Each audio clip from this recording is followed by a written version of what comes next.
आइए उनसे बात करते हैं आज के सेशन के हवाले से। आज के सेशन के हवाले से बताइए आज कैसा रहा और रेजोल्यूशन पास किया गया, आपने जो है अपोजिशन की, इसके हवाले में बताइए। डेमोक्रेसी की, जमहूरियत की सबसे बड़ी दुश्मन नेशनल कॉन्फ्रेंस रही है। शायद इसीलिए पिछले 3-4-5 दशक से कश्मीर, जो पूरी दुनिया में अपने आप में शांति का मैसेज देता था, आज कश्मीर में ट्रबल है। 5 अगस्त 2019 के बाद कश्मीर में, जिसे कहते हैं, शांति आई है, कश्मीर में विकास आया। कश्मीर के लोगों ने पहली बार इतनी तादाद में, क्या पार्लियामेंट क्या विधानसभा चुनाव में, खुल के वोट डाला है। आज के दिन एक ऐसा रेजोल्यूशन जो हमारे पास भी नहीं और आपके पास भी नहीं, जिसको एकदम जेब से निकाला, जैसे ही रखा और साथ के साथ ही उसको इंट्रोड्यूस करके सेकंड करके उस पर वोट चोरों की तरह, जिसे कहते हैं, वोट डाला। This is murder of democracy. और ये ऐवान जो अपने आप में डेमोक्रेटिक राइट्स का एक बहुत बड़ा कस्टोडियन है, इस ऐवान में डेमोक्रेसी का, जिसे कहते हैं, मर्डर और कत्ल किया गया।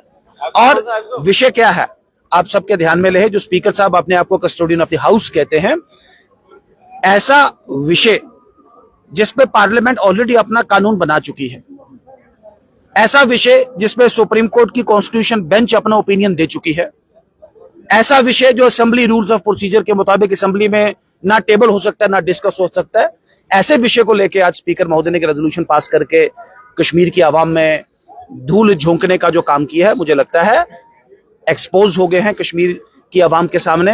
है कुछ नहीं इनके पास गवर्नर्स एड्रेस में जो लोगों को बता पाए। असली बात यह है, गवर्नर्स एड्रेस सरकार का पॉलिसी स्टेटमेंट होता, एक जिसे कहते हैं रत्ती भर भी चीज नहीं है इनके पास, तो जम्मू कश्मीर के लोगों को जो प्रॉमिस कर पाए। झूठों का पुलंदा था वो, जिसे कहते हैं गवर्नर्स एड्रेस। आज उस पे बहस से मुंह मोड़ के एक नया, जिसे कहते हैं, इसको रंग देने की कोशिश की है। लेकिन धारा 370 अब एक इतिहास है, ये उमर अब्दुल्ला भी जानते हैं, नेशनल कॉन्फ्रेंस भी जानते हैं और कश्मीर का आम आदमी भी जानते हैं। ये शो बिजनेस और जिमिक्री, जिसे कहते हैं, गिमिक्री करके ये कम से कम कश्मीर की आवाम इनके साथ रहेगी नहीं। कश्मीर की आवाम विकास चाहती है, रोजगार चाहती है, तरक्की चाहती है और कम से कम ये डबल स्टैंडर्ड और डुअल स्टैंडर्ड वाली राजनीति से नजात चाहता है। आपने इस पे डिस्कशन क्यों नहीं किया प्रोटेस्ट के बगैर? देखें, डिस्कशन अलाउ ही नहीं किया उन्होंने, they didn't allow the discussion. हालांकि सुनील जी बोल रहे थे, उनके मेंबर्स ने वहां पे शोर करना शुरू किया, वी वांटेड टू स्पीक। अगर आपने मुझे देखा होगा, मैं तो खड़ा होता, मेरे माइक को अलाउ नहीं किया गया। मेरे बोलते माइक के बोलते उन्होंने वोट करवा के उसको चला दिया। He never wanted to discuss it. Discuss क्या करें, this motion can not be introduced. मैं इस मोशन पे डिस्कस नहीं करना चाहता था, मैं इस मोशन के इंट्रोडक्शन को ऑब्जेक्ट करना चाहता था। This motion can not be introduced. This is not even a motion, this is a motion under no provision of law.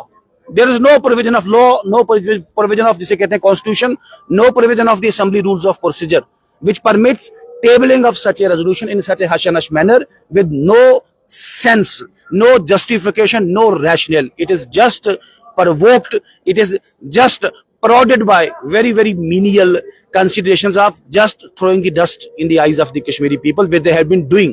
जो नेशनल कॉन्फ्रेंस का आपका लाहेमल क्या? हम अपने, जिसे कहते हैं, स्टैंड पे अड़े हैं। जब तक ये रेजोल्यूशन वापस नहीं होगा, ये हाउस नहीं चलेगा। आप इस रेजोल्यूशन को वापस लें। We want to discuss and debate.